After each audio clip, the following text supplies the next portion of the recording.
Now, viewers, the chances of this becoming a wider conflict which engulfs several aspects and players in the West Asian region, that is a fear that is looming big on everyone. Iran's foreign minister, whose government supports Hamas and other West Asian militant groups, warns of opening a new front against Israel would depend on Israel's actions in Gaza. They're all watching what Israel does next. Although Tehran has been a long-term backer of Hamas, Iranian officials have been adamant that the country had no involvement in the attack against Israel last week.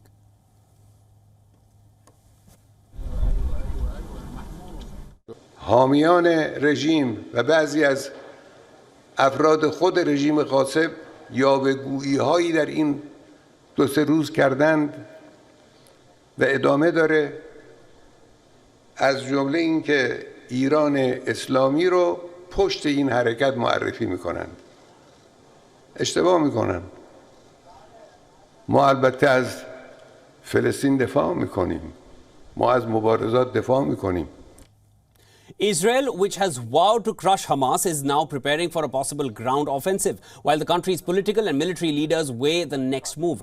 They are nervously watching Hezbollah on Israel's northern border and have sent troop reinforcements to the area as well. Hezbollah, with an arsenal of tens of thousands of rockets and missiles capable of hitting virtually anywhere in Israel, is viewed as a far more formidable foe than Hamas. Hence, Israel is anxious that opening a new front in the country's north could change the tide of the war, with Hezbollah's military caliber far superior than that of Hamas. But the fighting could be equally devastating for Hezbollah and Lebanon. And as the Israel-Hamas war continues to enrage, Egypt's president on Thursday said that Gazans must stay steadfast and remain on their land. And this happened amid calls for Cairo to allow safe passage for civilians stuck in Gaza.